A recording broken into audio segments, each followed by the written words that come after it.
아이고 망측해라. 김진사댁 막내딸이 상놈품에 안겨 산으로 들어갔대. 밤새 둘이 움막이 있었다며? 아이고, 그 집안 이제 끝났네. 끝났어. 조선 땅 경상도 상주가 발칵 뒤집혔습니다. 정조를 목숨보다 귀하게 여기던 시절 명문가 규수가 이름도 모르는 짐꾼과 하룻밤을 보냈다는 소문은 칼보다 무서웠지요. 초연 아씨는 졸지에 고을의 웃음거리가 되었고 김진사는 대문 밖을 나오지 못했습니다. 하지만 여러분, 사람 팔자 정말 시간 문제라는 말 허투루 들을 게 아닙니다. 구정물이 뚝뚝 떨어지는 짐꾼의 누더기 속에서 감히 누구도 쳐다보지 못할 기이한 물건이 숨겨져 있었다는 걸 그땐 아무도 몰랐으니까요. 천한 짐꾼의 몸으로 죽어가는 규수를 품에 안아야만 했던 사내. 그가 감추고 있던 진짜 정체는 무엇이며 왜 그는 하필 그 눈보라 속에서 그녀를 기다리고 있었을까요? 절벽 끝에 선 두 남녀의 운명을 뒤바꾼 그날 밤의 기막힌 비밀. 조선 팔도를 들썩이게 한 천하의 반전 야담, 지금 바로 시작합니다. 구독과 좋아요 부탁드립니다. 어디에서 듣고 계신지 댓글 남겨주시면 그곳에 행운이 가득하길 기원하겠습니다. 때는 조선 중기 경상도 상주 땅의 이야기입니다. 그곳에는 김진사댁이라는 양반가가 있었지요. 대대로 청백리를 배출한 명문가였습니다. 할아버지는 이조판서를 지냈고 아버지는 성균관 대사성을 지낸 집안이었지요. 하나 김진사에게는 한 가지 근심이 있었습니다. 바로 아들이 없다는 것이었지요. 딸만 셋을 두었습니다. 큰딸은 이미 출가했고 둘째 딸도 혼처가 정해진 상태였습니다. 그 중에서도 막내딸 초연은 집안의 보배였지요. 초연은 어려서부터 남달랐습니다. 3살에 천자문을 외웠고 5살에는 시를 읊었으며 10살에는 소학을 읽었지요. 12살이 되자 사서삼경을 논할 정도였습니다. 우리 셋째는 남자로 태어났어도 장원급제를 했을 게야.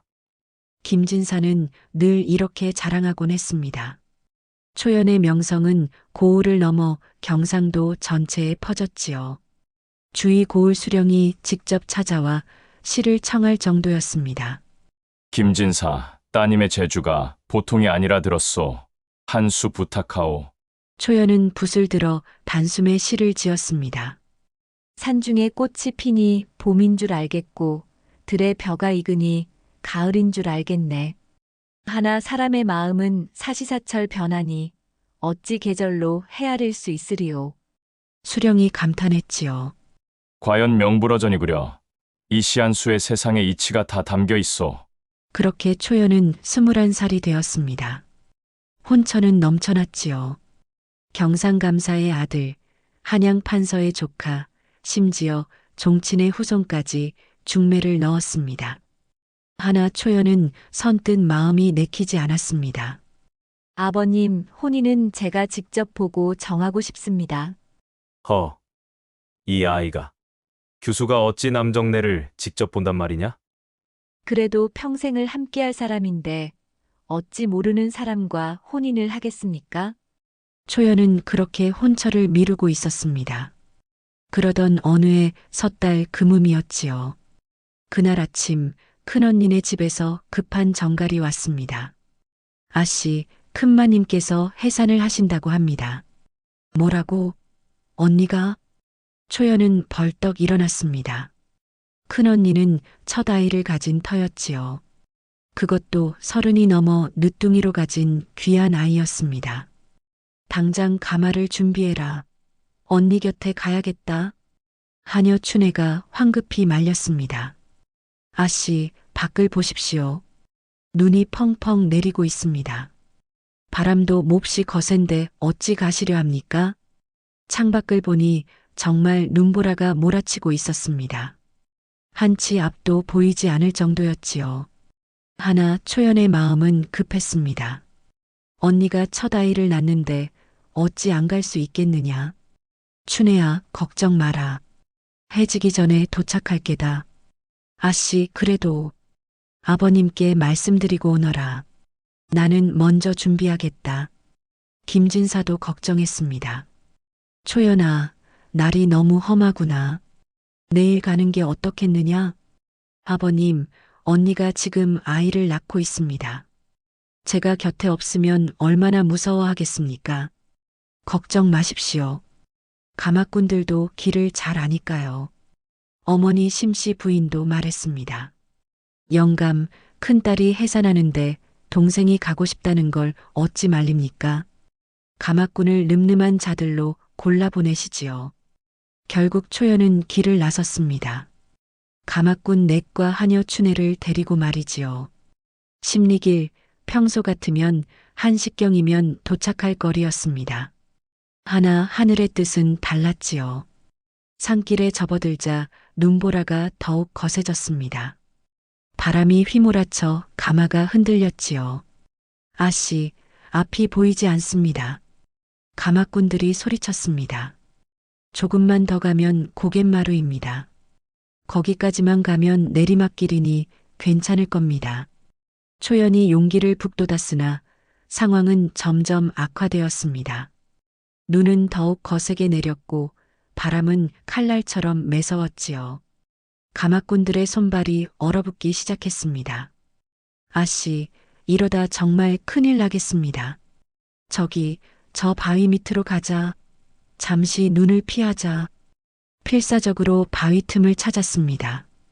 다행히 큰 바위 아래 움푹 들어간 곳이 있었지요. 여기서 눈이 그치길 기다리자. 춘애와 가마꾼들이 황급히 불을 피웠습니다. 하나 바람이 워낙 거세 불이 잘 붙지 않았지요. 초연은 추위에 떨기 시작했습니다. 손발이 얼얼했습니다. 입술이 파랗게 질렸지요. 아씨, 정신 차리십시오. 춘애가 초연을 안고 체온을 나눴으나 소용없었습니다. 초연의 몸은 점점 차가워졌지요. 아, 이대로 죽는구나. 초연의 눈앞이 아득해졌습니다. 아버지와 어머니의 얼굴이 떠올랐지요. 언니의 모습도 보였습니다. 언니 미안해요. 아이를 보지 못하고 가네요.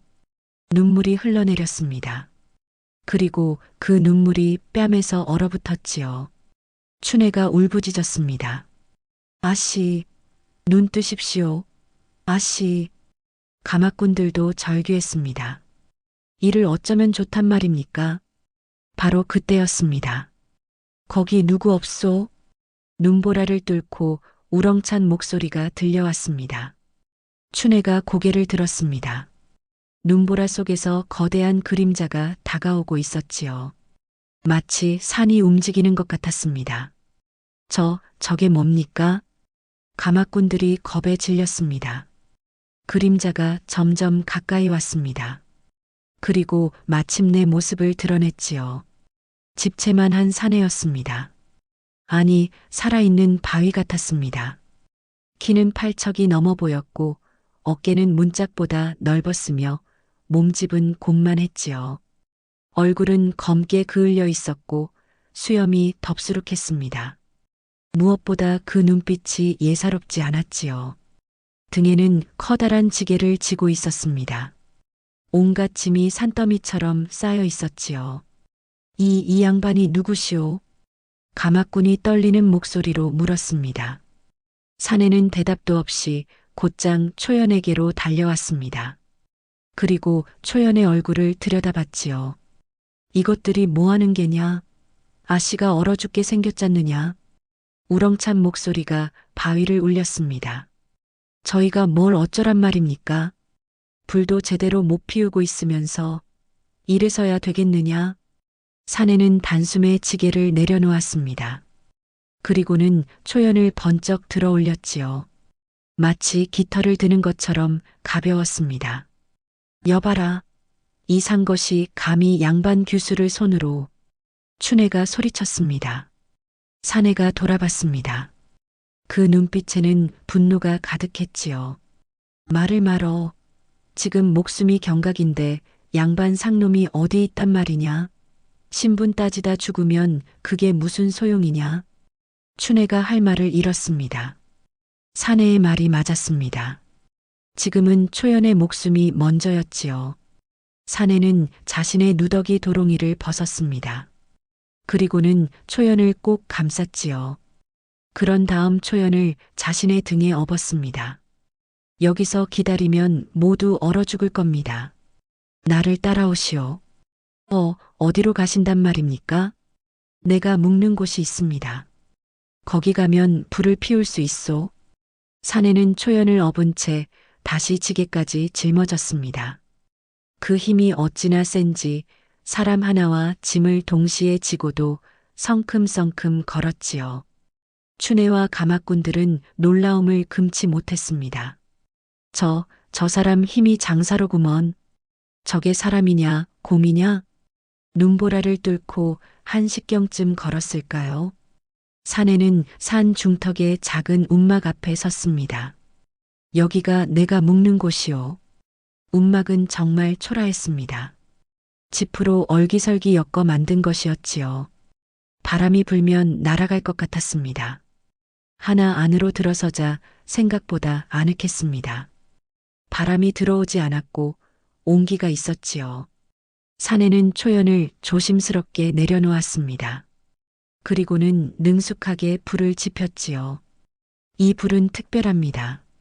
소나무 송진으로 만든 것이라 오래갑니다. 과연 불이 활활 타올랐습니다. 움막 안이 금세 따뜻해졌지요. 사내는 벽에 걸린 약초를 꺼냈습니다. 그리고는 물을 끓이기 시작했습니다. 이 약초는 얼어붙은 기운을 풀어주는 겁니다. 춘애가 조심스럽게 물었습니다. 나리께서는 어찌 약초를 아십니까? 나리라니요. 나는 그저 짐꾼일 뿐입니다. 전국을 다니다 보니 자연히 알게 된 겁니다. 사내는 약을 다려 초연에게 조심스럽게 먹였습니다. 그 손길이 거칠었으나 세심했지요. 천천히 드시오. 급하게 먹으면 안 됩니다. 초연의 입술에 약이 닿았습니다. 따뜻한 기운이 온몸으로 퍼졌지요. 사내는 밤새도록 불을 지폈습니다. 조금이라도 꺼질라 치면 재빨리 장작을 더했지요. 그리고 계속 초연의 상태를 살폈습니다. 체온이 조금씩 올라오고 있습니다. 다행입니다. 춘애와 가마꾼들은 옆에서 불안한 눈으로 지켜봤습니다. 양반 아씨가 천한 짐꾼의 움막에서 밤을 지새우다니 소문이 퍼지면 큰일이었지요. 이를 어쩌면 좋습니까? 아씨의 명성이. 지금은 그런 게 중요한 게 아닙니다. 목숨이 먼저지요. 가마꾼이 답했으나 걱정은 가시지 않았습니다. 한밤중이 되었습니다. 사내는 여전히 불 옆을 지키고 있었습니다. 조는 기색도 없이 말이지요. 춘애가 견디다 못해 물었습니다. 나으리, 주무시지 않으십니까? 괜찮습니다. 나는 원래 잠이 적습니다. 그래도 아씨의 체온이 아직 완전히 회복되지 않았습니다. 조금만 더 지켜봐야 합니다. 그 말에 춘애는 가슴이 뭉클했습니다. 저렇게 성심성의껏 돌봐주는 사람을 처음 봤지요. 나으리께서는 왜 이렇게까지 하십니까? 저희는 처음 뵙는 사람들인데. 사내가 불을 보며 조용히 말했습니다. 사람이 사람을 돕는데 이유가 필요합니까?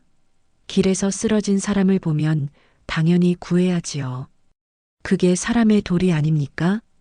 그 말투가 너무나 순박하고 진실했습니다. 춘애는 눈물이 날 것 같았습니다. 이 양반은 진짜 좋은 사람이구나. 동이 틀 무렵이었습니다. 초연의 손가락이 움직였습니다. 그리고 천천히 눈을 떴지요. 여기가 어디지? 사내가 반가워했습니다. 정신이 드셨습니까? 초연은 천천히 주위를 둘러봤습니다. 허름한 움막의 천장이 보였습니다. 지프로 엮은 벽, 그리고 불 옆에 웅크리고 앉아 있는 거구의 사내. 어젯밤 일이 조금씩 떠올랐지요. 눈보라 속에서 쓰러졌던 것, 그리고 누군가 자신을 안아 올렸던 것, 따뜻한 약을 먹였던 것. 저분이 날 구해주셨구나. 초연의 목소리에 사내가 황급히 일어났습니다. 깨어나셨습니까? 아, 다행입니다. 정말 다행이에요. 사내의 얼굴에 안도의 빛이 가득했습니다. 그 험상궂은 얼굴이 환하게 밝아졌지요. 지금 몸은 좀 어떠십니까? 어디 아픈 데는 없으십니까? 괜찮습니다. 덕분에 목숨을 건진 것 같습니다. 초연이 몸을 일으키려 하자 사내가 손사래를 쳤습니다. 아닙니다, 아닙니다. 아직은 안 됩니다. 조금 더 쉬셔야 합니다. 체온이 완전히 회복되지 않았습니다. 그 세심함에 초연은 놀랐습니다. 겉모습은 산적 같으나 말투는 순박했고 행동은 조심스러웠지요. 춘애가 울먹이며 달려왔습니다. 아씨, 정말 다행입니다. 아씨가 정신을 잃으셨을 때 얼마나 무서웠는지 모릅니다. 춘애야, 미안하구나. 내 고집 때문에. 아닙니다, 아씨. 다 지나간 일입니다. 초연은 사내를 바라봤습니다. 은인께서는 성함이 어떻게 되십니까? 사내가 공손히 절을 했습니다. 강석이라고 합니다. 보잘것없는 짐꾼입니다. 강석이, 강나을이 목숨을 구해주신 은혜 평생 잊지 않겠습니다. 아닙니다. 나을이라니요. 저는 그저 상놈일 뿐입니다. 그리고 당연한 일을 했을 뿐입니다. 길에 쓰러진 사람을 보고 그냥 지나칠 수는 없지 않습니까? 그 순박한 말투와 맑은 눈빛에서 초연은 묘한 감정을 느꼈습니다. 몸집은 산만하고 얼굴은 험상궂으나 그 눈만큼은 맑은 샘물처럼 깨끗했지요. 마치 때 묻지 않은 아이의 눈 같았습니다. 이상하다. 이 사람 보통 사람이 아닌 것 같은데. 초연은 움막 안을 둘러봤습니다. 벽에는 온갖 약초가 걸려 있었습니다. 당귀, 청궁, 백출, 감초, 이름도 모를 약초들이 가득했지요. 강나으리께서는 약초를 아십니까? 예, 조금 압니다. 전국을 다니다 보니 자연히 배우게 되었습니다. 아픈 사람을 보면 그냥 지나칠 수 없어서 대단하십니다. 양반들도 모르는 약초를 아시다니. 아닙니다. 그저 필요해서 배운 것뿐입니다. 한쪽 구석에는 책이 몇 권 있었습니다. 낡고 해진 책이었지요. 책도 읽으십니까? 강석이 부끄러운 듯 머리를 극적였습니다. 예, 어려서 서당에 잠깐 다녔습니다. 천자문하고 소학을 배웠지요. 지금도 틈틈이 읽습니다. 소학을. 초연은 더욱 놀랐습니다. 짐꾼 주제의 소학을 읽다니 예사로운 사람이 아니었습니다. 눈보라가 그쳤습니다. 아씨, 이제 돌아가셔야 합니다. 댁에서 얼마나 걱정하시겠습니까? 춘애가 재촉했습니다. 초연은 일어섰습니다. 몸은 아직 좀 무거웠으나 걸을 수는 있었지요. 강나을이 정말 고맙습니다. 이 은혜는 평생 잊지 않겠습니다. 천만에요. 무사히 돌아가시기만 하면 됩니다. 강석이는 초연 일행을 움막 밖까지 배웅했습니다. 조심히 가십시오. 길이 얼어 있으니 천천히 가시고요. 예, 그러겠습니다. 초연은 뒤돌아보며 한 번 더 절을 했습니다. 강석이도 깊이 절을 했지요. 그렇게 둘은 헤어졌습니다. 집으로 돌아가는 길, 춘애가 조심스럽게 입을 열었습니다. 아씨, 이 일은 아무에게도 말씀하지 마십시오. 왜? 소문이 나면 아씨의 명예가. 내가 무슨 잘못을 했다고? 아니, 그게 아니라 남정네의 움막에서 하룻밤을 지내셨으니 사람들이 오해할 수 있습니다. 초연은 눈살을 찌푸렸습니다. 목숨을 구해준 은인인데 무슨 오해를 한단 말이냐? 아씨는 모르십니다. 세상 사람들의 입이 얼마나 무서운지. 하나 이미 늦었습니다. 가마꾼 중 하나가 마을에 내려가자마자 입을 놀렸던 것이지요. 큰일 났네. 김진사댁 막내 아씨가 산에서 밤을 지샜다네. 뭐, 어디서? 상것 짐꾼의 움막에서 말일세. 세상에, 그게 정말인가? 소문은 삽시간에 퍼졌습니다. 김진사댁 아씨가 남정네 움막에서 하룻밤을 지냈다더라. 그것도 처음 보는 상것하고 말이야. 아이고, 양반집 교수가 채통도 없이. 소문은 눈덩이처럼 불어났습니다. 둘이 정을 통했다더라. 밤새도록 단둘이 있었다잖아. 춘애가 있었다던데? 하녀야 입막음하면 그만 아닌가. 거짓과 진실이 뒤섞였습니다. 사람들은 보지도 않은 것을 마치 본 것처럼 떠들었지요. 김진사 댁에 소문이 들어왔습니다. 김진사는 분노로 얼굴이 붉어졌습니다. 이게 무슨 망측한 소문이냐? 우리 초연이가 그럴 리가 없다. 하나 고을 사람들의 수군거림은 멈추지 않았습니다. 사또 이하 양반들이 김진사를 찾아왔습니다. 김진사, 이 일을 어쩌면 좋겠소? 무슨 일을 말씀하시는 겁니까? 소문 말이오. 영애가. 그건 다 헛소문입니다. 우리 딸은 목숨을 구했을 뿐입니다. 알고 있소. 하나 세상 사람들은 그렇게 생각하지 않소. 그렇다고. 양반들은 냉정했습니다. 김진사, 소문이 이미 이렇게 퍼진 이상 영애를 다른 곳에 시집 보내기는 어렵겠소. 말도 안 됩니다. 우리 초연이는 아무 잘못이 없습니다. 잘못의 유무를 따지는 게 아니오. 세상이 그렇게 보고 있다는 게 문제지요. 그렇다고 내 딸을 천한 짐꾼에게 줄 수는 없소. 허나 규수가 다른 남정네의 움막에서 하룻밤을 지샜으니 이는 이미. 한 양반이 고개를 저으며 말했습니다. 법도로 따지면 이미 혼인한 것이나 마찬가지 아니겠소?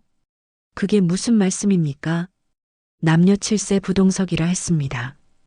혼인하지 않은 남녀가 한 방에서 밤을 지새웠으니 김진사는 머리를 싸맸습니다. 이럴 수가. 집안이 발칵 뒤집혔습니다. 큰딸과 둘째 딸도 친정에 찾아와 걱정했지요. 아버지, 초연이는 정말 아무 일도 없었습니까? 그럼 내 동생이 그럴 아이냐? 그래도 소문이 다 맞는 게 아니다. 하나 세상의 시선은 차갑고 잔인했습니다. 초연이 장에 나가면 사람들이 수군거렸지요. 저 아가씨가 그 소문의 주인공이래. 쯧쯧 양반집 아가씨가 채통도 없이. 초연은 고개를 들고 당당히 걸었습니다. 하나 가슴은 아팠지요. 내가 무슨 잘못을 했다고. 그때였습니다. 뜻밖의 인물이 나섰습니다. 바로 초연의 어머니 청송 심씨였지요. 어느 날 저녁 심씨 부인이 남편에게 말했습니다. 영감, 그 청년을 한번 만나보시지요. 뭐라고? 여보, 정신이 있소? 목숨을 구해준 은인인데 얼굴도 보지 않고 어찌합니까? 그래도 게다가 심씨 부인은 조용히 말을 이었습니다. 영감, 현실을 보십시오. 소문이 이미 이렇게 퍼진 이상 우리 초연이가 갈 곳이 어디 있겠습니까? 그렇다고 천한 짐꾼에게. 천하다고요? 목숨을 구해준 은인을 천하다고 하십니까? 김진사는 할 말을 잃었습니다. 여보, 저는 춘애한테 들었습니다. 그 청년이 밤새도록 불을 지피며 우리 딸을 돌봤다고 합니다. 약초도 다려 먹이고 체온도 계속 확인했다고 합니다. 그건 당연한 일 아니겠소? 당연하다고요? 세상에 당연한 일을 하는 사람이 얼마나 됩니까? 자기 일도 아닌데 밤새 한숨도 안 자고 남의 딸을 돌본 사람이 얼마나 됩니까? 심씨 부인의 목소리에 힘이 실렸습니다. 영감, 저는 그 청년을 만나보고 싶습니다. 우리 딸의 목숨을 구한 사람이 어떤 사람인지 직접 보고 싶습니다. 여보, 차라리 의리 있는 사람에게 주는 게 낫지 않겠습니까? 명문가 도련님이라고 다 좋은 사람입니까? 소문만 듣고 우리 딸을 외면하는 게 양반입니까? 김진사는 깊은 한숨을 쉬었습니다. 며칠 후 강석이가 김진사 댁 사랑채에 불려왔습니다. 춘애가 심부름을 갔던 것이지요. 강나얼이 저희 주인 어른께서 뵙고 싶다 하십니다. 강석이는 놀랐습니다. 아니, 내가 무슨 면목으로 은인이시잖습니까? 당연히 뵙고 인사를 드려야지요. 강석이는 깨끗이 씻고 옷을 갈아입었습니다. 비록 누더기나 다름없었으나 정성껏 빨아입었지요. 김진사 댁 사랑채에 들어섰을 때 김진사와 심씨 부인이 기다리고 있었습니다. 김진사는 강석이를 보고 속으로 깜짝 놀랐습니다. 이런 사람에게 내 딸을. 키는 정말 산만했습니다. 어깨는 문짝보다 넓었고 팔뚝은 장정의 허벅지만 했지요. 얼굴은 험상궂기 그지없었습니다. 하나 강석이가 입을 열자 분위기가 달라졌습니다. 진사날이 소인 강석이 문안 여쭙니다. 절을 하는 모습이 단정했습니다. 허리가 곧게 꺾였고 손의 위치도 정확했지요. 서당에서 배운 예법이 몸에 배어 있었습니다. 김진사는 조금 놀랐습니다. 일어나시게. 앉으시오. 감사합니다. 강석이가 앉는 모습도 범상치 않았습니다. 다리를 모으고 반듯하게 앉았지요. 심씨 부인이 물었습니다. 우리 딸을 구해준 일 정말 고맙습니다. 아닙니다, 나리. 당연한 일을 했을 뿐입니다. 당연하다니요. 요즘 세상에 남의 일에 나서는 사람이 어디 있습니까? 사람이 사람을 돕는 게 당연한 일 아닙니까? 길에 쓰러진 사람을 보고 그냥 지나칠 수는 없지요. 그 말투가 너무나 순박했습니다. 심씨 부인이 계속 물었습니다. 글은 아십니까? 예, 서당에 다녔습니다. 천자문과 소학을 배웠습니다. 지금도 틈틈이 읽고 있습니다. 부모님은 어떻게 되셨습니까? 강석이의 얼굴이 어두워졌습니다. 일찍 여의었습니다. 아버지는 제가 10살 때, 어머니는 15살 때 돌아가셨습니다. 그래서 혼자 사신 겁니까? 예, 그래서 짐꾼 일을 하며 살아왔습니다. 다른 재주가 없어서 왜 이 험한 일을 하십니까? 그를 아시면 서당 훈장이라도 할 수 있지 않습니까? 강석이가 고개를 저었습니다. 소인은 팔자가 기구합니다. 이 험한 몸으로 훈장을 한다는 게 아이들이 무서워할 것 같아서. 그 솔직함에 심씨 부인은 웃음이 나왔습니다. 하, 그것도 그렇겠군요. 하나 마음씨는 착하신 것 같습니다. 과찬이십니다. 김진사가 물었습니다. 평소에 무엇을 하며 지내시오? 짐을 나릅니다. 전국 팔도를 다니며 이것저것 나릅니다. 주로 약초나 곡식을 나르지요. 힘든 일이겠소? 아닙니다. 제 몸이 이렇게 큰 게 이럴 때 쓰라고 크지 않았겠습니까? 하. 강석이가 허허 웃었습니다. 그 웃음이 순수했지요. 심씨 부인이 다시 물었습니다. 혹시 장가는 안 드셨습니까? 예, 소인 같은 놈을 누가 받아주겠습니까? 그런 말씀 마십시오. 마음씨 좋으신 분인데. 강석이가 고개를 숙였습니다. 나리 소인은 정말 아무 생각 없이 그저 목숨을 구했을 뿐입니다. 아씨에게 누가 될까 두렵습니다. 소인은 이만 물러가겠습니다. 강석이가 일어서려 하자 심씨 부인이 말했습니다. 잠깐만요. 한 가지만 더 여쭙겠습니다. 예, 말씀하십시오. 우리 딸을 어떻게 생각하십니까? 갑작스러운 질문에 강석이는 당황했습니다. 솔직히 말씀해 주십시오. 강석이는 잠시 생각하더니 조심스럽게 입을 열었습니다. 아씨는 정말 훌륭하신 분입니다. 얼어 죽을 뻔한 상황에서도 침착하셨고 깨어나서도 은혜를 잊지 않으셨습니다. 소인 같은 천한 사람에게도 공손히 대하셨지요. 그래서요? 소인은 아씨 같은 분이 행복하셨으면 좋겠습니다. 좋은 곳에 시집가서 평생 편안히 사셨으면 좋겠습니다. 본인과는 상관없이요? 예, 소인 같은 놈은 아씨의 짝이 될 수 없습니다. 심씨 부인은 고개를 끄덕였습니다. 강석이가 물러간 후 부부는 이야기를 나눴습니다. 여보, 어떻게 생각하시오? 김진사가 한숨을 쉬었습니다. 허허, 참 난처하구려. 저 청년 나쁘지 않습니다. 아니, 좋습니다. 여보, 영감, 저 청년의 눈을 보셨습니까? 맑고 순수합니다. 거짓이 없습니다. 하나 신분이 뭐가 중요합니까? 요즘 양반 도련님들 보십시오. 겉은 번지르르 해도 속은 썩은 놈들이 얼마나 많습니까? 심씨 부인의 말에 일리가 있었습니다. 게다가 힘도 장사이고 의리도 있습니다. 무엇보다 우리 초연이를 목숨 걸고 구했지 않습니까? 그건 그렇지만 영감, 현실을 보십시오. 이미 소문이 퍼졌습니다. 어느 양반가에서 우리 초연이를 받아주겠습니까? 김진사는 괴로워했습니다. 며칠 동안 고민했습니다. 그러던 어느 날 초연이 아버지를 찾아왔습니다. 아버지, 말씀 좀 여쭙겠습니다. 그래, 무슨 일이냐? 강나으리를 만나 뵈었습니까? 응, 만났다.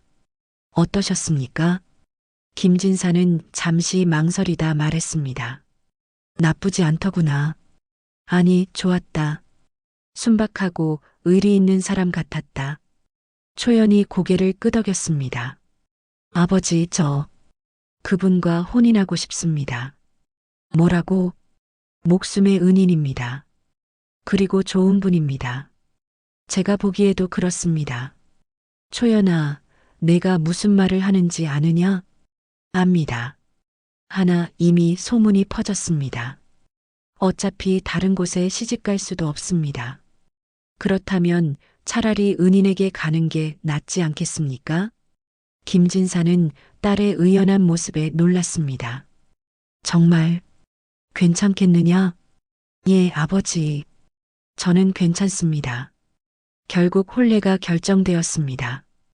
고을 사람들은 수군거렸지요. 양반댁 교수가 짐꾼에게 시집간다니.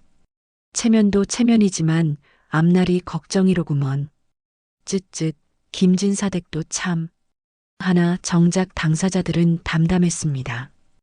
혼례날 강석이는 깨끗이 씻고 새 옷을 입었습니다. 비록 무명옷이었으나 정갈했지요. 초연도 소박하게 단장했습니다. 혼례는 조용히 치러졌습니다. 큰 잔치는 없었지요. 하나 두 사람의 눈빛만큼은 진지했습니다. 절을 올리고 술잔을 나누고 그렇게 부부가 되었습니다. 첫날 밤 초연이 조심스럽게 말했습니다. 서방님, 앞으로 잘 부탁드립니다. 강석이가 공손히 답했습니다. 제가 부족하지만 평생 아내를 지키겠습니다. 두 사람은 마주보며 미소 지었습니다. 그렇게 새로운 삶이 시작되었지요. 혼례를 치른 후 강석이는 김진사댁 사위로 들어왔습니다. 처음에는 모든 게 어색했습니다. 양반댁의 법도를 모르는 강석이는 실수를 연발했지요. 아이고, 사위. 어른 앞에서는 다리를 모으고 앉아야지. 밥을 먹을 때는 소리를 내지 말아야 한다네. 우서른께 술을 받을 때는 고개를 돌려야 하네. 하나 강석이는 순박하게 웃으며 하나하나 배워나갔습니다. 예, 장모님. 몰라서 그랬습니다. 다시는 실수하지 않겠습니다. 그 겸손한 태도에 심씨 부인은 흐뭇했지요. 우리 사위, 참 배우려는 마음이 기특하구나. 강석이는 매일 아침 일찍 일어나 장인어른과 장모님께 문안을 드렸습니다. 장인어른, 밤새 안녕히 주무셨습니까? 장모님, 편찮으신 데는 없으십니까? 그리고는 집안의 허드렛 일을 도맡아 했지요. 장작을 패고 물을 길어 나르고 무거운 짐을 옮기고 지붕을 고치고 사위, 그런 일까지 내가 할 필요 없네. 아닙니다. 장인어른. 제가 할 수 있는 일은 이것뿐입니다. 제 힘이라도 보태야지요. 그 성실함에 김진사도 조금씩 마음을 열었습니다. 사위, 글 공부는 계속하고 있는가? 예, 매일 새벽에 글을 읽고 있습니다. 그래. 선비는 글을 놓아서는 안 되는 법이지. 내 서구의 책을 읽어도 좋네. 감사합니다, 장인어른. 강석이는 밤마다 글을 읽었습니다. 사서삼경은 물론이고 역사서까지 읽었지요. 초연은 남편의 그런 모습이 대견했습니다. 서방님은 참 부지런하십니다. 아내를 닮고 싶소. 아내는 학식이 높으신데 나는 아는 게 없으니. 아닙니다. 서방님은 책에 없는 지혜를 가지고 계십니다. 두 사람은 서로를 존중하며 살았습니다. 그런데 평화는 오래가지 못했습니다. 그해 가을, 고을에 새로운 수령이 부임했습니다. 바로 정만석이었지요. 정만석은 소문난 탐관오리였습니다. 이전에 있던 고을에서도 백성들을 못살게 굴어 원성이 자자했지요.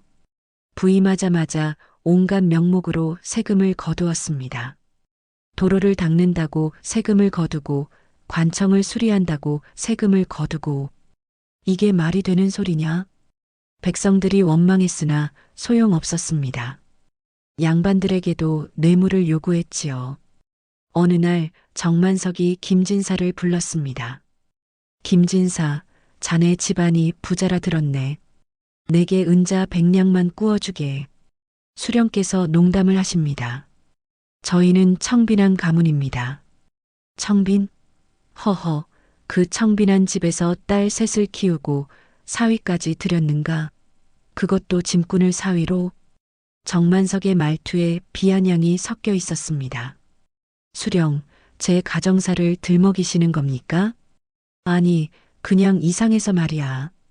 명문가 양반댁에서 천한 짐꾼을 사위로 들이다니. 혹시 뭔가 숨기는 게 있는 거 아닌가? 김진사가 거절하자 정만석은 노골적으로 괴롭히기 시작했습니다. 김진사 댁 땅에 세금을 더 매기도록. 아니, 이게 무슨. 불복하면 옥에 가두겠네. 이건 부당합니다. 감히 수령의 명을 거역하는가? 김진사는 억울했으나 어쩔 도리가 없었습니다. 설상가상으로 그 애는 흉년이 들었습니다. 봄에 가뭄이 들어 모내기를 제대로 못했고 여름에는 폭우가 쏟아져 논이 물에 잠겼지요. 가을에는 태풍이 불어 추수를 망쳤습니다. 백성들은 굶주렸습니다. 김진사 댁도 형편이 어려워졌지요. 그때 강석이가 나섰습니다. 장인어른, 제가 한번 해보겠습니다. 사위, 무슨 생각인가? 소인이 평생 전국 팔도를 다니며 짐을 날랐습니다. 그러면서 온갖 음식을 맛봤지요. 음식? 예, 특히 국밥 맛만큼은 자신 있습니다. 각 고을마다 국밥 맛이 다릅니다. 평양의 국밥, 전주의 국밥, 해주의 국밥. 모두 다르지요. 그래서 그 비법들을 모두 익혔습니다. 국밥집을 열어 가세를 일으켜 보겠습니다. 김진사는 반신반의했으나 딱히 다른 방법도 없었습니다. 그래, 한번 해보거라. 강석이는 마을 입구에 작은 국밥집을 열었습니다. 첫날부터 손님이 몰려들었지요. 이거 먹어봤어? 강서방네 국밥. 어디 맛 좀 보자. 어머, 이게 무슨 맛이야? 진짜 끝내주는데. 강석이의 국밥은 일품이었습니다.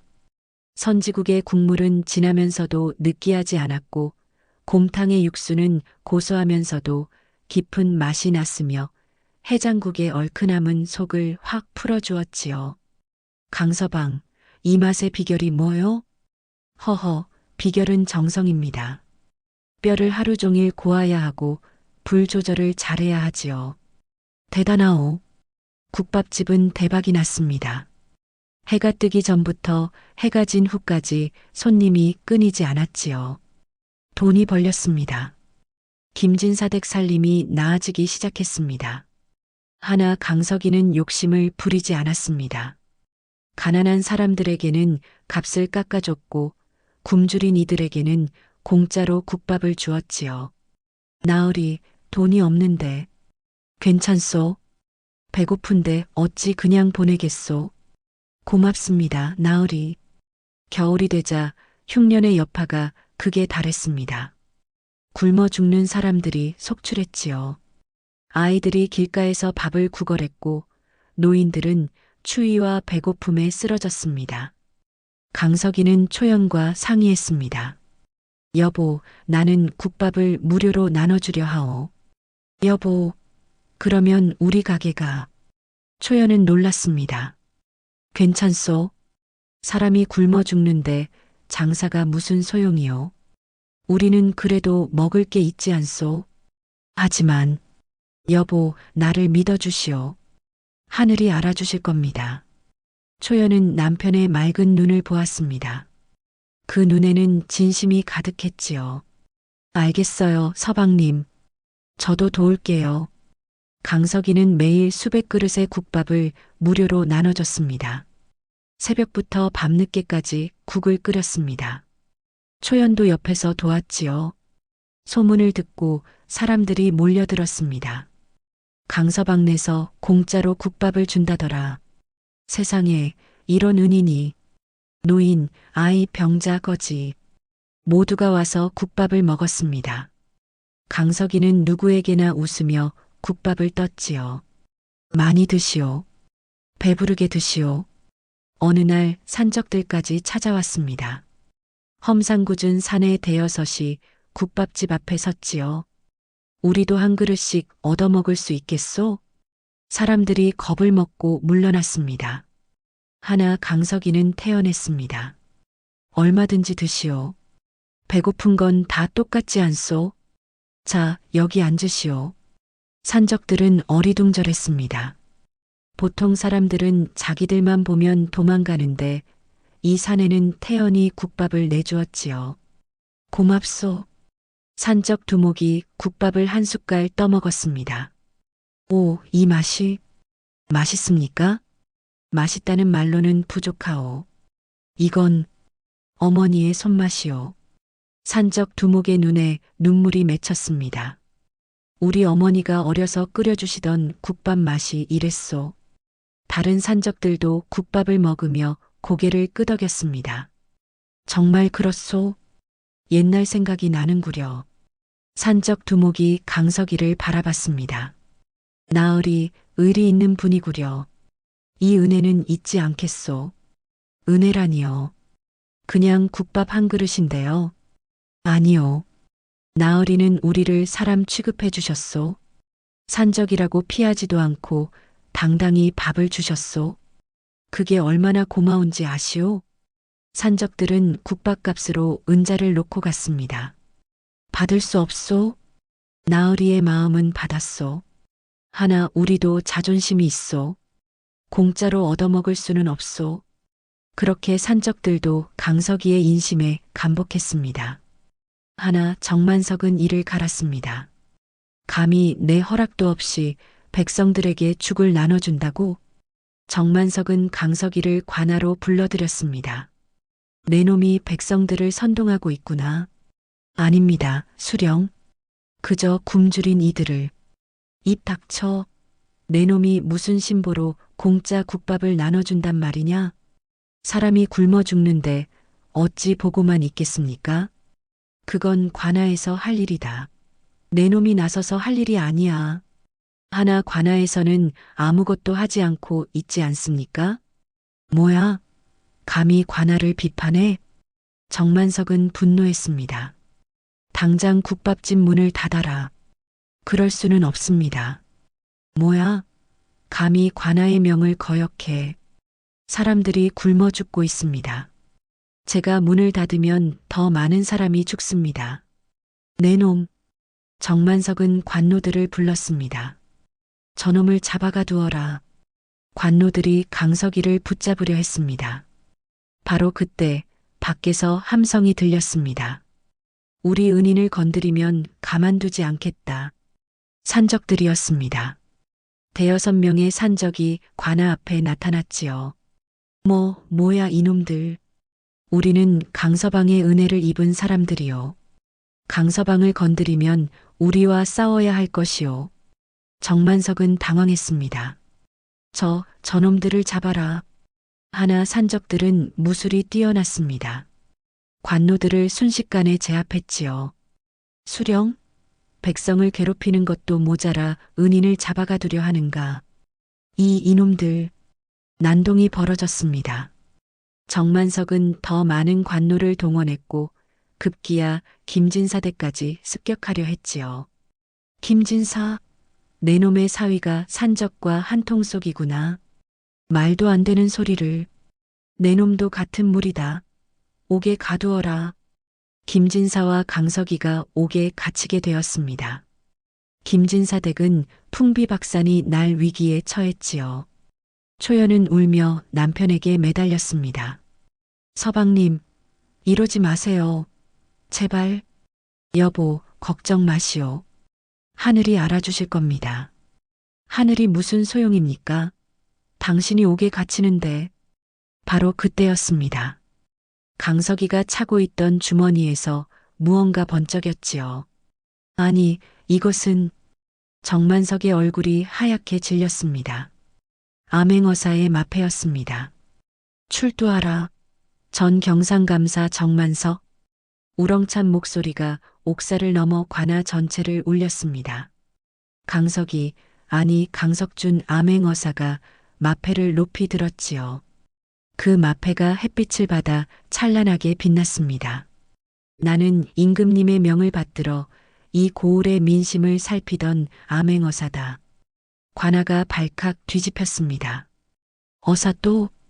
저 짐꾼이 어사였다고? 세상에. 정만석은 그 자리에서 무릎이 꺾였습니다. 억울합니다, 나리. 소인은 그저. 입 닥쳐. 강석준의 호통에 정만석이 바들바들 떨었습니다. 내 놈의 죄를 낱낱이 알고 있다. 강석준은 품속에서 두꺼운 장부를 꺼냈습니다. 부임한 지 1년 만에 은자 1000냥을 착복했고, 아닙니다. 입 닫아. 양민 23명을 억울하게 옥에 가뒀으며 정만석의 얼굴이 새파랗게 질렸습니다. 백성들에게 불법으로 세금을 걷었다. 도로 수리 명목으로 은자 300냥, 관청 수리 명목으로 은자 500냥. 하나 도로는 여전히 엉망이고 관청도 그대로구나. 말해봐라. 그 돈은 다 어디로 갔느냐. 용서해 주십시오. 어사또. 정만석이 땅바닥에 엎드려 빌었습니다. 용서? 내 놈이 착취한 백성들은 누가 용서해 주느냐? 강석준의 목소리가 더욱 높아졌습니다. 백성은 나라의 근본이다. 그 근본을 좀먹는 자는 나라의 역적이나 다름없다. 내 놈 같은 자가 있기에 백성들이 고통받는 것이다. 사또, 아니 어사또, 목숨만은. 목숨? 내 놈 때문에 굶어 죽은 백성들의 목숨은 생각해봤느냐? 강석준은 관노들에게 명했습니다. 당장 정만석을 결박하라. 그리고 그놈의 집을 수색하여 장부와 재물을 모두 압수하라. 명을 받들겠습니다. 관노들이 정만석을 끌어갔습니다. 어사또, 용서를, 한 번만 용서를. 정만석의 절규가 관아를 울렸으나 소용없었습니다. 소문은 삽시간에 퍼졌습니다. 강서방이 어사였다. 짐꾼인 줄 알았는데 암행어사였다니. 세상에, 우리가 그분을 짐꾼이라고 무시했잖아. 고을 사람들이 관아 앞에 모여들었습니다. 어사또, 어사또, 만세, 어사또 만세. 강석준이 나오자 백성들이 환호했습니다. 어사또 고맙습니다. 은인이십니다. 저희를 살려주셨습니다. 강석준은 백성들에게 절을 했습니다. 아닙니다. 제가 할 일을 했을 뿐입니다. 어사또. 한 노파가 앞으로 나왔습니다. 어사또 덕분에 제 손자가 옥에서 풀려났습니다. 아무 죄도 없는데 정만석 놈이 잡아가뒀었지요. 고맙습니다. 어르신, 당연한 일입니다. 억울한 일을 바로잡는 게 어사의 역할입니다. 산적들도 찾아왔습니다. 어사또 저희가 몰라 뵙고 실례했습니다. 아니요. 나는 여전히 강서방이요. 여러분에게 국밥을 대접하던 그 사람이요. 산적 두목이 눈물을 흘렸습니다. 어사또 저희는 평생 잊지 않겠습니다. 이 은혜라니요. 국밥 몇 그릇인데. 아닙니다. 어사또께서는 저희를 사람으로 대해주셨습니다. 그게 얼마나 큰 은혜인지 모르십니다. 김진사 댁은 경사가 났습니다. 김진사는 어리둥절한 얼굴로 사위를 바라봤습니다. 사위, 아니 어사또. 도대체 이게 어찌 된 일이오? 강석준이 공손히 절을 올렸습니다. 장인어른 죄송합니다. 그동안 속였습니다. 속였다니? 무슨? 소인은 본래 성균관 유생이었습니다. 뭐라고? 김진사가 눈이 휘둥그레졌습니다. 성균관 유생이었다고? 예, 하나 임금님께서 특명을 내리셨습니다. 전국 팔도를 돌며 백성들의 실상을 살피라고요. 그래서 짐꾼으로 변복하고 3년 동안 전국을 다녔습니다. 양반으로는 백성들의 진짜 삶을 볼 수 없기 때문입니다. 김진사는 할 말을 잃었습니다. 그렇다면 우리 초연이를 구한 것도 그것만큼은 진심이었습니다. 정말로 우연이었습니다. 눈보라 속에서 아씨를 보았을 때 그냥 지나칠 수 없었습니다. 그래서 구해준 것이로구나. 예, 그리고 사랑하게 되었습니다. 강석준이 고개를 숙였습니다. 아씨를 보면서 생각했습니다. 아, 이런 분과 평생을 함께할 수 있다면. 이라고요. 심씨 부인이 눈물을 흘렸습니다. 그러니까 우리 사위가 암행어사였다는 말씀이지요? 예, 장모님. 죄송합니다. 진작 말씀드렸어야 했는데. 아니에요, 사위. 이해합니다. 어사의 신분을 함부로 밝힐 수 없었겠지요. 고맙습니다, 장모님. 초연이 조용히 다가왔습니다. 서방님, 여보, 당신이 누구든 무슨 신분이든 상관없어요. 제 목숨을 구해준 은인이고 제가 사랑하는 사람인 건 변함없어요. 강석준의 눈에 눈물이 맺혔습니다. 여보, 고맙소. 두 사람은 꼭 껴안았습니다. 며칠 후 강석준은 정만석을 신문했습니다. 정만석의 집에서 나온 재물이 어마어마했지요. 은자 1000냥, 금 100냥, 보석과 비단도 수두룩했습니다. 이 재물을 어디다 쓸 작정이었느냐? 용서해 주십시오. 어사또. 용서는 없다. 내 놈은 백성들의 피와 땀을 빨아먹은 역적이다. 강석준은 정만석을 한양으로 압송하도록 명했습니다. 정만석은 결국 파직되어 귀양을 갔고 그가 착복한 재물은 모두 백성들에게 돌려졌지요. 이 재물로 백성들을 구하시오. 굶주린 이들에게 쌀을 나눠주고 병든 이들의 약값을 대주시오. 고을 관리들이 감격했습니다. 명을 받들겠습니다. 어사또. 조정에서는 강석준을 불러들였습니다. 강석준, 그대의 공이 크니 벼슬을 내리겠노라. 임금이 말했습니다. 감사옵니다, 전하. 아나. 소신은 벼슬을 사양하고 싶습니다. 무슨 말이냐? 소신은 백성들과 함께 살고 싶습니다. 관복을 입고 높은 곳에 있기보다 백성들의 곁에서 그들과 함께 울고 웃고 싶습니다. 임금은 강석준을 한참 바라보다 고개를 끄덕였습니다. 그대의 뜻을 알았노라. 좋다. 그대가 원하는 대로 하라. 하나 언제든 나라가 그대를 필요로 하면 달려와 주어야 하느니라. 명심하겠습니다, 전하.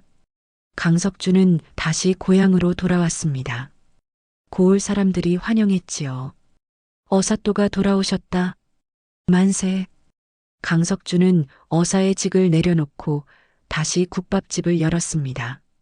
이번에는 더 크게, 더 많은 사람들을 위해서였지요. 여보, 당신은 벼슬길에 나갈 수도 있었는데. 초연이 물었습니다. 나는 이 일이 좋소. 배고픈 사람들을 먹이는 게 내 천직인 것 같소. 벼슬보다 이 일이 더 소중하오. 당신은 정말 대단한 사람이에요. 국밥집은 날로 번창했습니다. 하나 강석준 부부는 욕심을 부리지 않았지요. 매달 수익의 절반은 가난한 사람들을 돕는 데 썼습니다. 과부와 고아들에게 쌀을 나눠줬고 병든 이들의 약값을 대줬습니다. 겨울이 되면 무료 급식소를 열어 수백 명을 먹였지요. 강서방네 덕분에 올겨울도 넘기겠구먼. 정말 살아있는 부처님이시야. 세월이 흘렀습니다. 강석준과 초연 사이에 자식이 태어났습니다. 아들 둘과 딸 하나 모두 셋이었지요. 큰아들은 아버지의 뜻을 이어받아 과거의 급제의 청렴한 관리가 되었습니다. 둘째 아들은 의원이 되어 가난한 이들을 무료로 치료했지요. 막내딸은 서당을 열어 아이들을 가르쳤습니다. 특히 가난한 집 아이들도 차별 없이 받아들였지요. 모두 부모의 뜻을 이어받은 것이었습니다. 김진사 내외는 손주들을 보며 흐뭇해했습니다. 여보, 우리가 저 짐꾼을, 아니 강석준을 사위로 받아들인 게 신의 한 수였소. 그러게요. 저도 처음엔 반대했지만 사람은 겉모습이 아니라 마음을 봐야 하는 거였습니다. 우리 초연이가 눈이 있었어. 사람을 알아봤단 말이야. 어느덧 강석준은 70이 넘었습니다. 하나 여전히 국밥집을 지켰지요. 이제는 손주들이 도왔습니다. 어느 겨울날 한 젊은이가 찾아왔습니다. 어르신, 옛날에 저희 할아버지가 산적이었는데 어르신께 은혜를 입었다고 했습니다. 오, 그래. 내 할아버지가 누군가? 예전에 산적 두목이었다고 합니다. 어르신께서 국밥을 대접해 주셨다고. 강석준은 고개를 끄덕였습니다. 아, 기억나는구나. 그때 그 젊은이가 내 할아버지였구나. 할아버지께서 돌아가시기 전에 유언을 남기셨습니다. 강서방의 은혜를 꼭 갚으라고요. 아니네, 젊은이. 내가 한 건 국밥 몇 그릇이었네. 은혜랄 것도 없네. 아닙니다, 어르신. 할아버지께서는 그 국밥 한 그릇으로 사람의 길을 찾으셨다고 하셨습니다. 젊은이는 눈물을 흘렸습니다. 할아버지께서는 그날 이후 산적을 그만두고 농사를 지으며 사셨습니다. 그리고 늘 말씀하셨지요. 사람은 사람답게 살아야 한다고요. 강석준의 눈에도 눈물이 맺혔습니다. 그랬구나. 내 할아버지가 잘 사셨다니 다행이네. 그래서 제가 이렇게 찾아왔습니다. 이 보답을 받아주십시오. 젊은이가 보자기를 풀었습니다. 안에는 은자가 가득했지요. 강석준은 손을 내저었습니다. 아니네, 젊은이. 이건 받을 수 없네. 하나 할아버지의 유언이. 그럼 이렇게 하세. 자네가 배고픈 사람을 보거든 밥 한 끼 사주게. 그게 바로 나에게 갚는 길일세. 어르신, 선행은 돌고 도는 법이네. 내가 준 것을 나에게 갚지 말고 다른 어려운 사람에게 주게. 그게 진짜 갚는 길이네. 젊은이는 깊이 절을 했습니다. 명심하겠습니다, 어르신. 강석준이 85에 세상을 떠나던 날 고을의 모든 사람들이 모여 통곡했습니다. 우리의 은인이시다. 하늘의 별이 지셨구나. 초연은 남편의 손을 꼭 잡았습니다. 당신 그 눈 내리던 날 저를 구해줘서 고마웠어요. 평생 행복했어요. 강석준은 미소 지으며 눈을 감았습니다. 나도 행복했소. 여보. 그의 묘비에는 이렇게 새겨졌지요. 굶주린 자에게 밥을 주고 헐벗은 자에게 옷을 주었으며 억울한 자의 편에 섰던 사람 강석준 이곳에 잠들다. 여러분, 이 이야기를 들으시면서 무엇을 느끼셨습니까? 요즘 세상 참 팍팍하지요? 사람들이 서로를 믿지 못하고 겉모습만 보고 판단하는 세상이 되어버렸습니다. 하나, 이 이야기를 보십시오. 초연의 부모님은 처음에는 반대했습니다. 당연하지요. 딸을 짐꾼에게 시집 보낸다는 게 쉬운 결정입니까? 하나 심씨 부인은 강석이의 눈을 봤습니다. 그 맑고 순수한 눈을 봤지요. 그리고 믿었습니다. 여기에 첫 번째 교훈이 있습니다. 사람은 겉모습이 아니라 마음의 눈으로 봐야 한다는 것입니다. 요즘 젊은이들, 아니, 우리 모두가 잊고 사는 게 있습니다. 학벌, 재산, 외모. 이런 것만 보고 사람을 판단하지요. 하나 진짜 중요한 건 그 사람의 마음입니다. 착한 마음, 따뜻한 마음, 의리 있는 마음. 이런 게 진짜 보물 아니겠습니까? 두 번째로 강석준을 보십시오. 그는 암행어사였습니다. 벼슬길에 나갈 수도 있었지요. 하나 그는 백성들과 함께 살기를 택했습니다. 왜일까요? 진짜 행복은 높은 자리에 있는 게 아니라 남을 도우며 사는 데 있기 때문입니다. 요즘 사람들은 성공만 쫓아갑니다. 돈을 많이 벌고 높은 자리에 올라가는 것만 생각하지요. 하나 그게 다일까요? 그렇게 살면 정말 행복할까요? 강석준은 알았습니다. 배고픈 사람에게 밥 한 그릇 주는 게 높은 벼슬보다 값지다는 걸 말이지요. 세 번째로 이 이야기에는 선행의 힘이 나옵니다. 강석준이 산적들에게 국밥을 준 건 아주 작은 일이었습니다. 하나 그 작은 선행이 산적의 인생을 바꿨지요. 그 산적의 손자가 다시 찾아왔습니다.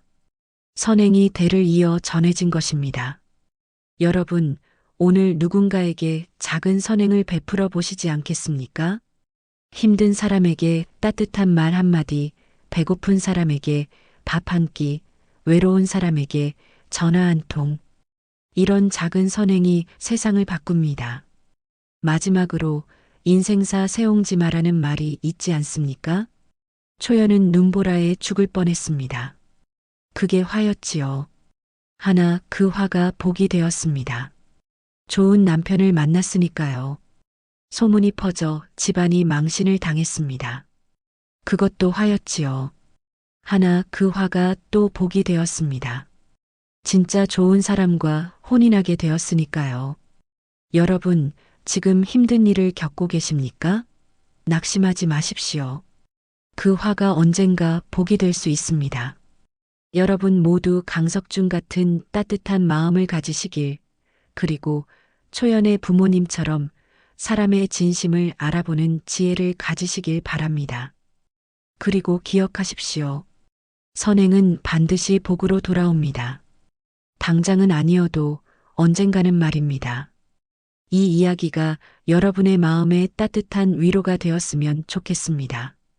복채 대신 구독 꾹 눌러주시면 여러분 가정에 만복이 깃들 것입니다. 고맙습니다.